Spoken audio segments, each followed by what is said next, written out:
Steam curled from the kitchen vents like ghostly fingers, wrapping around the hiss of the fryer and the slam of metal trays. In the harsh fluorescent light, Megan's hands trembled as she balanced a tray of greasy plates. Her eyes were red, lips pressed tight, but the tears kept welling. Then, a voice cracked through the kitchen like a whip. "Move faster. You're not here to cry. You're here to serve." The white manager's face was flushed, his spit sharp as it flew past the line cooks. Megan flinched but said nothing. Outside the kitchen window, customers chewed and laughed.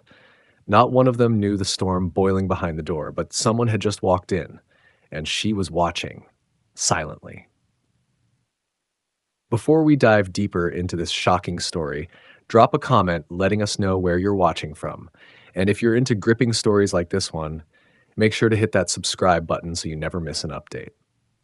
The soft hum of fluorescent lights above did little to calm Amara Bishop's nerves. Her heels clicked against the sleek marble floor of the corporate tower as she strode toward the boardroom, her father's kingdom. A massive oil painting of Charles Bishop, founder and CEO of Bishop Dining Group, loomed above the hallway. Regal, black excellence in tailored form. But it was the expression in his painted eyes that haunted her. Proud, confident, and distant. The conference room door opened automatically as Amara approached. The board sat waiting, a collection of starched collars and silver watches. She adjusted her blouse, pressed her lips together, and stepped in. "Miss Bishop," murmured Mr. Hendricks, her father's CFO. "Charles will be joining us shortly." Amara nodded, taking her seat at the long table. She didn't need her father's presence to know how the meeting would go. She had reviewed the quarterly reports 3 times the night before. Revenue was solid, expansion was steady, but beneath the numbers hid something rotten. Customer satisfaction at several of their legacy restaurants had tanked. Turnover was up, particularly among Black and Latino staff. And in one location, the Redwood Diner, in a mostly white suburban enclave, complaints about racial insensitivity and mistreatment had quietly spiked. "Let's begin," Charles Bishop said, entering in his signature charcoal suit. His salt and pepper beard framed a jaw that had intimidated politicians, chefs, and media titans alike. He offered a brief nod to his daughter. Professional, distant. "As you know," he began, "we've weathered the past year well. I want to thank you all for keeping this ship steady. But let's not rest." The room buzzed with affirmations, but Amara held up a hand. "There's something we need to address," she said, tapping the report. Specifically, Redwood. Charles' brow lifted. "I saw the same numbers, some customer complaints, minor staff issues." "Minor?" Amara turned the report to face him. 12 employees left in 6 months. 3 filed formal grievances. There's video of a waitress crying in the break room after a confrontation with a manager. HR covered it up." Silence. Hendricks shifted. "We're aware. The situation's being monitored." "No, it's being ignored," she said, voice sharpening. "This is more than an isolated problem. It's systemic. Something's off at the ground level." Charles's jaw tensed. "And what do you propose?" Amara didn't flinch. "Let me visit Redwood. Quietly. As a guest. No press, no company email. I want to see for myself." "You?" he scoffed. "You've got 2 MBAs, a penthouse, and a press profile. They'll recognize you in 5 seconds." "Not if I don't want them to," she said. "I'm not going in as a bishop. I'm going in as a regular customer." The table murmured with unease. Charles folded his arms. "You want to go undercover to one of our restaurants? To spy?" "No," Amara replied coolly. "To see. To listen. To understand what's broken before it breaks us." For a moment, her father didn't speak. His gaze sharpened, weighing her. Then finally, he gave the slightest nod. "You've got 1 weekend," he said, "and if you're wrong." "I won't be," she replied. Amara rose from the table, her pulse steady but her stomach tight. She was already picturing the diner, the smiling stock photos on the website, the gleaming menus, the family-friendly branding. But behind all that, something was festering. She could feel it. As she left the boardroom, her phone buzzed with a message from her assistant. "Rental car confirmed. Fake name registered. Redwood, here you come." Amara looked out the glass wall toward the skyline beyond. Her father's empire stretched across the country, but this weekend she would find out what was holding up the foundation and what was eating it from within. She didn't yet know that what she would hear in that kitchen would change everything.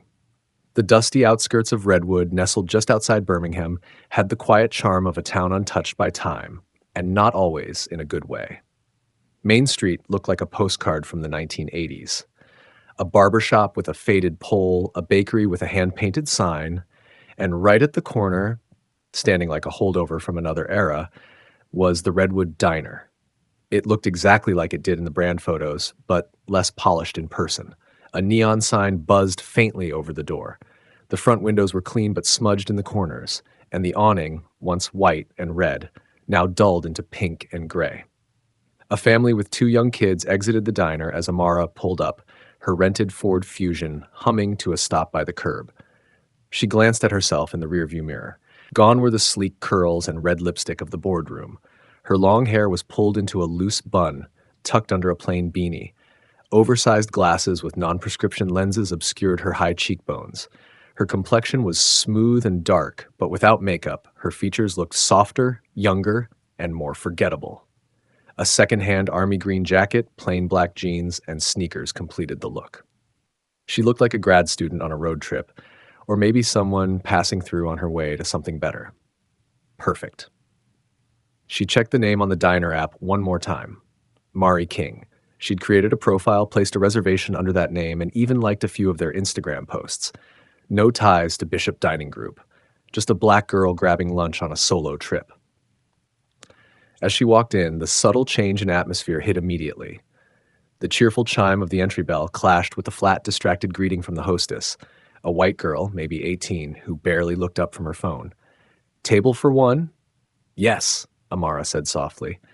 "You can take booth 7, the girl said, motioning to the back without walking her over. "Waitress will be right with you." Booth 7 was wedged near the swinging kitchen doors, partially obscured from the main floor, just what Amara wanted. She slid into the seat and scanned the room discreetly. Two elderly white couples sat near the windows, chatting over biscuits and gravy. A pair of construction workers sat near the counter. Country music hummed from the speakers overhead. The smell of fried batter, grease, and weak coffee filled the air. She spotted her target, Megan, the waitress from the incident reports. Young, mid-20s, slim frame, rich brown skin. Her braids were tied back, but loose strands clung to her forehead, damp with sweat. She moved briskly between tables, balancing plates and emptying cups with practiced ease, but her eyes were heavy. Amara opened the menu, but she wasn't reading. She was watching. Rick, the manager, emerged from the kitchen. Stocky, ruddy-faced, late 40s. He slapped one of the cooks on the back, chuckled too loudly, and walked directly past Megan with a dismissive wave. "Order for table 4 been up 10 minutes. You want to serve it cold?" Megan didn't argue, just grabbed the plates, nodded, and moved. Rick rolled his eyes and turned toward another table with a wide, plastic smile for a white customer. That was it. One subtle interaction, but full of dynamic. Amara felt the hairs on her neck rise, the power play, the public correction, the way he smiled for others and scowled for her. "Ready to order?" Megan asked, finally reaching her table. Her voice was calm but brittle. She held a pen in her right hand, her left trembling slightly by her side. Amara smiled. "What do you recommend?" Megan blinked, caught off guard. People usually like the chicken fried steak or the shrimp and grits, but I personally like the honey cornbread and the catfish." "I'll take that then," Amara said. "And a sweet tea." Megan nodded, a ghost of a smile crossing her face. "Coming right up." As she walked away, Amara leaned back in her booth watching Rick out of the corner of her eye. He was now talking to the young hostess, gesturing toward the kitchen, clearly annoyed. Amara caught a few phrases from across the floor. "Always slow. Dragging. This isn't a charity." It was coded, but not subtle. When Megan reemerged from the kitchen, she looked even paler. Her walk was tighter. Her jaw clenched. Amara pulled out her phone discreetly and took a few notes. Staff. Unmotivated. Passive-aggressive management. Microaggressions observed. She paused. Should she intervene? Ask Megan a question? Something felt close, like a thread was ready to unravel if she tugged gently enough. The meal arrived, and it was actually decent. Seasoned well, fish crisp and hot, cornbread soft and sweet. But her appetite was gone. She was here for something else. A burst of laughter from Rick at the register drew her attention. He was now talking loudly to a white customer, making some joke Amara didn't catch. Megan passed behind him with an empty tray and crash! The tray slipped. Plates shattered across the floor. A few gasps rippled from nearby tables. Megan immediately dropped to her knees to clean the mess, apologizing softly, but Rick was already moving toward her, face red, mouth twisted. "What the hell's wrong with you today?" he snapped. "You break anything else and it's coming out of your check." "I'm sorry," Megan whispered, clearly shaken. "It just slipped. I don't need sorry, Megan. I need you to do your damn job." Megan didn't look up. Amara's grip tightened around her fork. The other staff looked away. No one came to help. Customers awkwardly resumed eating. Rick walked away. Amara's eyes followed Megan as she retreated into the kitchen, head down, shoulders hunched. The moment the doors swung shut behind her, the fake calm in the diner returned. But Amara knew what came next, and she needed to hear it. She finished her plate, waited a beat, then rose casually and made her way toward the bathrooms, conveniently placed next to the kitchen. As she passed the door, she paused. A soft sound. A sob. Stifled. Muffled. Then silence. She turned slightly, just enough to catch a glimpse through the porthole window. Megan stood in the corner of the kitchen, her back turned, hand over her mouth. Her body shook silently. Amara froze. The fake name, the disguise, the notes on her phone. They all suddenly felt useless in the face of this moment, so human, so real. This wasn't just mismanagement, it was harm. And in that split second, Amara knew the time for watching was almost over. But before she could decide whether to act, a sharp voice rang out inside the kitchen. "You crying again? You better get out of my kitchen if you can't handle pressure, girl." It was Rick. The hallway outside the kitchen was narrow and dimly lit, with a warped exit sign buzzing faintly overhead. Amara leaned lightly against the wall, her pulse drumming just beneath her skin. She wasn't here to blow her cover. Not yet. Not until she understood the full scope of what was happening. But that last line from Rick had hit her like a slap. "You better get out of my kitchen if you can't handle pressure, girl." Amara knew what that really meant. She pulled her phone from her jacket pocket, pretended to check a message, and lingered near the women's restroom. The kitchen doors swung open again. Megan stepped out. Her eyes were red, but she moved with purpose, masking everything beneath that blank server's expression. She passed Amara without a glance, heading back to her section. Her shoulders were squared, but her hands trembled as she adjusted her apron. A second waitress, white, maybe early 30s, emerged a few seconds later. She passed by Megan without a word. No solidarity, just silence. Amara stepped into the restroom, locked the stall, and sat. Not to use it, but to breathe, to reflect. What she was witnessing wasn't isolated conflict. It was culture, a toxic one. One that her father's name was stamped across, one that wore the Bishop brand like a mask of diversity and community, but behind closed doors dismissed black pain like spilled coffee on a linoleum floor. She opened her phone notes again. Rick, belittling behavior confirmed. Megan, signs of emotional distress, zero support. Coworkers, detached, possibly fearful. Customers, unaware or unwilling to notice. After a few minutes, she exited, returned to her booth, and sat with her now cold tea. She didn't leave. Instead, she watched. Rick walked the floor like a man who thought he owned it. He laughed with white regulars, made a show of clearing a dish here, shaking a hand there. But every interaction with Megan was clipped, critical. And when she served a table with 3 black customers, an older woman and her 2 grown sons, Amara saw his jaw tighten. "She didn't refill our water," one of the sons said to Rick, casually. Rick gave a tight smile. "Yeah, we've had some staffing hiccups lately. We're working on it." He turned away and rolled his eyes. Amara clenched her jaw. Later, when the diner was half empty and the dinner rush hadn't picked up yet, Megan made the mistake of requesting a short break. "I've been on since open, Mr. Rick, just 10 minutes. And I've been on since last night's prep," he barked. "You want a break? Take it when we close." Her mouth opened slightly, but she shut it again and walked away. Rick turned to the hostess, who now stood behind the register. "She's always playing the victim card. If it's not her feet, it's her feelings. Honestly, I don't know how she's lasted this long." Amara stiffened. The hostess chuckled under her breath. "I didn't say that," Rick smirked. "Yes, you did," Amara muttered under her breath. She needed more. Not just incidents, but patterns, context, stories. She pulled out a pen and the napkin beside her plate. A few minutes later, when Megan passed by, Amara spoke gently. "Excuse me?" Megan paused. "Yes, ma'am." "I just wanted to say thank you. The food was great, and you've been really attentive." Megan blinked. "Oh, thank you." "You seem tired," Amara said softly. "Long day?" Megan gave a tight smile, but her eyes were guarded. "Just part of the job." Amara tilted her head. "You sure? It looked like someone was giving you a hard time earlier." A flicker of alarm crossed Megan's face. Her eyes darted toward the register. "I'm fine," she said quickly. "Thanks again. Let me know if you need anything else." She walked away faster this time. Amara exhaled slowly. She'd pushed too soon. Too direct. People in survival mode don't open up to strangers. They cling to whatever armor keeps them safe. She decided to stay for another hour. A second shift began to trickle in. A new cook, a dishwasher, and another young server. A white male in his early 20s, chatting with Rick like old friends, laughing in the kitchen. They high-fived when a tray of chicken came out perfectly golden. Megan didn't laugh. She didn't even smile. Instead, she quietly cleaned up the booths, bussed her own tables, and worked the side station while Rick barked across the kitchen. Amara listened. "Let me guess, Megan's still sulking?" She should be grateful. Nobody else would put up with her attitude. She's always one step from quitting. I'd make that easy for her if I could. Affirmative action hire anyway.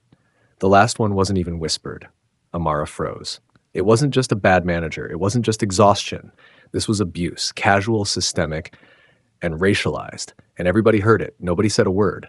The cook just kept stirring. The hostess glanced down at her phone. Even the new server blinked, but said nothing. That was the final confirmation Amara needed. The silence wasn't just complicity, it was conditioned. This place had taught everyone to live with rot. Her phone buzzed in her pocket. A message from her assistant. "You good? Check in with me tonight. Mr. B asked for a status update." She didn't reply. Instead, she stood, walked to the counter, and asked for her bill. Megan brought it over. "Here you go." "I hope you get some rest," Amara said quietly. Megan didn't respond, but something flickered behind her eyes, recognition, or maybe a silent plea. As Amara paid in cash and walked toward the door, she caught sight of Rick leaning against the kitchen pass, smirking at the young server like he owned him. She reached for the handle and paused. A voice rang out behind her. "Hey, you! You forgot your card." It wasn't Megan. It was Rick, holding up her credit card, the one that had her real name, Amara Bishop. She turned slowly, pulse jumping. Rick frowned as he stared down at the gold lettering on the front. Wait a second. For one terrifying beat, Amara stood frozen, caught between the diner door and Rick's voice as he stared at the gold card in his hand. "Amara Bishop?" he muttered, the smirk on his face faltering. He looked up slowly, eyes narrowing, trying to connect the dots. The disguise had worked all afternoon. Beanie, glasses, no makeup. But now, with her real name in his hand, the pieces were beginning to shift in his mind. Amara stepped forward calmly, closing the space between them before he could say another word. "Thank you," she said, slipping the card out of his fingers. Must have dropped it. Rick stared at her, something bitter forming in his expression. "Bishop, you related to that restaurant group? Big Shots Up North or something?" Amara smiled faintly, tucking the card into her pocket. "I've eaten at a few." And with that, she turned and walked out, leaving Rick frowning behind the counter. Outside, Amara leaned against the car, her hands trembling slightly from the rush. That was close, far too close. She could have blown the entire mission right there, but something at that moment didn't just rattle her, it clarified her. The charade wouldn't last much longer. She was running out of time. She slid into the car and sat in silence. Her eyes locked onto the diner through the windshield. Behind those doors, a woman was suffocating in plain sight, and Amara couldn't pretend to be a passive observer anymore. She wasn't built for silence. She was her father's daughter, but more than that, she was her own woman. It was time to go deeper. That night, Amara didn't return to her hotel. She found a small, 24-hour cafe in the next town over. Dim lighting, free Wi-Fi, and cheap coffee. There, she pulled out her laptop and started researching. She ran an audit on employee turnover at the Redwood Diner over the last 3 years. Megan had been there for nearly 2.5, but every black server hired since had lasted less than 6 months. She scanned Yelp and Google reviews. Subtle clues popped up. Staff seemed tense, especially one young waitress who looked overworked. Food was fine, but the manager kept yelling in the back, awkward. There was a girl, Meng, I think, who was really sweet but didn't seem happy at all. And then, buried among the glowing reviews likely planted by corporate marketing, she found a single one-star review from 2 months ago. I worked here. Don't let the smiles fool you. Racism is baked into the business model. I saw things that still make me sick. No HR, no help, just fear. It was anonymous, no name, no reply. It was Megan. She stared at the screen, heart tightening in her chest. The next morning, she returned to the diner, but didn't go in. She waited, watched. From across the street, sunglasses on, hood pulled low. Megan arrived just before the morning shift. Same posture, same silence. Rick showed up 10 minutes later, sipping a latte he didn't offer to share. And the moment they crossed paths, it happened again. Rick said something. Megan nodded. He laughed. She walked faster. It was the same dance, the same slow erasure of a woman's dignity in real time. Amara gripped the steering wheel and looked away. She thought about the board back in Atlanta. Her father's voice, "You've got to be decisive. Power doesn't beg." But she also thought about her mother, who once worked 3 jobs so Amara could have private tutors and ballet shoes. Her mother, who once told her, "Don't just make it to the top, make it matter." This had to matter. She started the car. By mid-afternoon, Amara returned to the diner, but not as a customer. She entered through the back, slipping into the staff corridor as the delivery guy exited with a clipboard. No one stopped her. No one questioned her. The kitchen was loud with clanging pans and shouted orders. Rick wasn't in sight. Megan was plating food near the hot window, her back turned, her movements mechanical. Amara waited until Megan stepped into the side pantry for more napkins. She followed. Inside, Megan flinched. "Sorry," she said quickly, startled. "Didn't see you." "It's okay," Amara said gently, pulling off her glasses and beanie. Megan's eyes narrowed. Confusion twisted into recognition. Her mouth opened slightly. I need 5 minutes," Amara said. "Just 5. Please." Megan looked toward the kitchen, torn. "No one will even notice you're gone," Amara said. "They don't see you anyway." That landed harder than intended. Megan's shoulders slumped. She leaned against a shelf of condiment packs and let out a long breath. "What do you want?" she asked softly. "To listen." Megan's guard faltered, and for the first time her eyes met Amara's, really met them.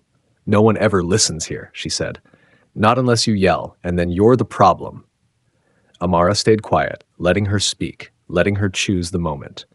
Megan looked down at her hands. "I've worked here through a pregnancy, a miscarriage, a pandemic, and a flood. I've come in when I had a fever. I've cleaned rat droppings in that storeroom. I've covered every shift I was asked, and still, every damn day, it's like I'm on trial." Amara swallowed hard. Megan shook her head. "He tells the new hires not to get too close to me. Says I'm sensitive. He tells the white girls I'm lazy. He calls me girl in front of customers like it's funny. Like it doesn't sting." Her voice cracked. "I know he wants me gone. I know he's waiting for me to snap so he can say I lashed out and write me up and have a clean excuse. But I won't give him the satisfaction." Tears slid down her cheeks now. Amara reached into her jacket and handed Megan a tissue. "I don't want charity," Megan said quickly. "Don't feel sorry for me." "I don't," Amara said. "I feel angry. For you. And for every other woman like you who's been erased in her own workplace." Megan looked up again. Amara took a breath. "What if I told you things are about to change?" Megan's expression flickered, hope battling disbelief. "Change how?" Before Amara could answer, the pantry door banged open. "Rick." "Yo." "Megan, break time's over. Get back to..." He stopped mid-sentence, his eyes locked on Amara, hatless, glasses off, face fully visible, his jaw clenched. "Wait a minute," he said slowly. "What the hell is this?" Rick's eyes narrowed as he took a step into the pantry. "What the hell is this?" he growled, looking from Amara to Megan and back again. Megan instinctively backed away, brushing against a stack of crates. "Mr. Rick, quiet," he snapped. Then to Amara, You were here yesterday? I remember your face now. You said your name was..." He paused. "Amara Bishop." A moment of silence bloomed, thick and humming with power. Amara didn't flinch. "I never said what I was," she said coolly, stepping forward, chin raised. Rick stared at her, fuming. "So who are you really? You think you can snoop around my kitchen, whisper to my staff like you're, what? Some kind of inspector?" She didn't smile. Not yet. Instead, She reached slowly into the inside pocket of her jacket and pulled out a sleek black leather ID wallet. She flipped it open with one deliberate movement. Rick squinted. Then his face changed. Vice President of Operations, Bishop Hospitality Group. The gold seal gleamed under the pantry's flickering light. Her full name, her title, her power. The daughter of the CEO. Rick paled. Megan froze, mouth parting slightly in stunned disbelief. Amara's voice was steady. That this location, my father's first diner, was supposed to be the blueprint, a place where everyone felt valued, where integrity mattered, where leadership wasn't measured by intimidation or cruelty. Rick's mouth twitched. "You're trespassing," he said hoarsely, but the fire had drained from his voice. "No," Amara said, stepping closer. "You are." Rick bristled, trying to salvage authority. "Look, if this is about the girl, she's emotional. We've had tough staff before, and I can't cater to every complaint. I've run this place profitably for 6 years. If that's not good enough for your people in suits, you don't get to hide behind profits anymore." Amara cut in, her voice suddenly rising, sharp enough to slice through his arrogance. "You've weaponized power. You've created an environment where humiliation is normalized and abuse is routine. And worst of all, you've targeted a black woman under the pretense of professional standards, while lifting up mediocrity in everyone else." Rick glared. "So what now? You come in here with your fancy badge and fire me on the spot?" "No," Amara said. "Not yet." She stepped aside, giving Megan space to move forward. "Megan," she said gently, "you don't have to stay silent anymore. You can speak, right here, right now." Megan's lips parted. Her voice was small at first. I thought I was crazy, that I was imagining it, that if I just worked harder, I'd be left alone." She swallowed, but nothing ever changed. "I saw girls like me pushed out again and again, one by one. I held on because I thought maybe I could survive long enough to matter." She turned and looked at Rick. "You never saw me as a person, just someone to drain." Rick scoffed, eyes darting toward the door. "This is a setup. I won't be ambushed in my own kitchen by some drama show." "You won't be," Amara said, "because this isn't your kitchen anymore." She pulled out her phone and tapped the screen. From the hallway outside, footsteps sounded. A tall black man in a suit entered, clipboard in hand, company badge on his belt. Behind him, another woman in a Bishop Group blazer followed, holding a binder thick with documentation. "Mr. Carter here is our HR compliance officer," Amara said without looking at Rick. "And Dana is with employee relations. We've reviewed your entire performance history. Yes, the one you thought no one checked. Every ignored complaint, every staffing anomaly, every Yelp response where you blamed lazy servers and took zero accountability." Rick's face turned red. "You're pulling this in front of Megan?" Amara finished. "Yes, she deserves to see it." The HR officer spoke up for the first time. "Effective immediately, Rick Wallace, you are suspended pending investigation. Your access is revoked. Your employee keys and badge, please." Rick's nostrils flared. He opened his mouth but saw no ally, no exit, no excuse that could save him. He yanked the keys from his belt and dropped them into the officer's palm. Megan stood utterly still, eyes wide, as Rick brushed past her, hollow, furious, defeated. And just before he reached the back door, Amara spoke once more. "Oh, Rick," he paused, back rigid, "you lasted here for 6 years. Megan survived you for almost 3. Guess who showed more strength?" Rick didn't respond. The door slammed behind him. Silence settled in the pantry like dust after a storm. Megan stared at Amara, blinking back a mix of relief and disbelief. "You really work for them?" she asked finally. "I am them," Amara replied. "My father built this company, and I'm building what comes next." Megan let out a breath. It shook in her chest. "I thought no one saw me." "I did," Amara said softly. "And now they will too." Later that evening, Amara stood in the empty diner, lights dimmed. A group of stunned employees had gathered in the dining area, murmuring among themselves. News of Rick's removal had spread like wildfire. She stepped up on the little platform near the register and looked out at the team, Megan among them, still in her apron, standing straighter now. "My name is Amara Bishop," she said clearly. "I came here undercover to learn what this diner had become." She paused, letting the words settle. It broke my heart to see how far it had fallen. The room was still. But I also saw dedication, resilience, and people who care, which is why this place will not be shut down. It will be rebuilt with you. Murmurs of surprise. There will be changes, starting with new management, anonymous feedback channels, proper scheduling, and better pay. She smiled gently. No one here will ever be unseen again. A ripple of applause began, tentative, then swelling. Megan didn't clap. She just stood there, tears sliding silently down her cheeks, no longer from pain, but from something new. Hope. Then Amara's phone buzzed again. Her father. Call me. Big news. Your next site visit may be more complicated than we thought. Her eyes narrowed. She stepped down from the platform, her moment of victory suddenly shadowed by what was ahead. The next morning, sunlight poured through the diner windows like forgiveness. The booths gleamed, the coffee smelled fresh again, not burnt, and the kitchen hummed with a new rhythm.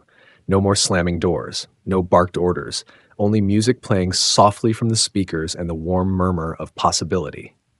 Amara sat in the back booth by the window, no disguise now, just herself.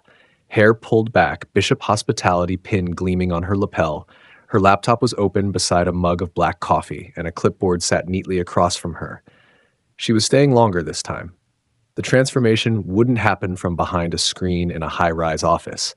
It had to start here, on the floor, at the tables, with the people whose hands actually built the business.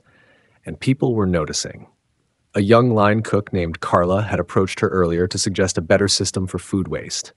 "We've been throwing out too much," she'd said shyly. "I think we could donate some."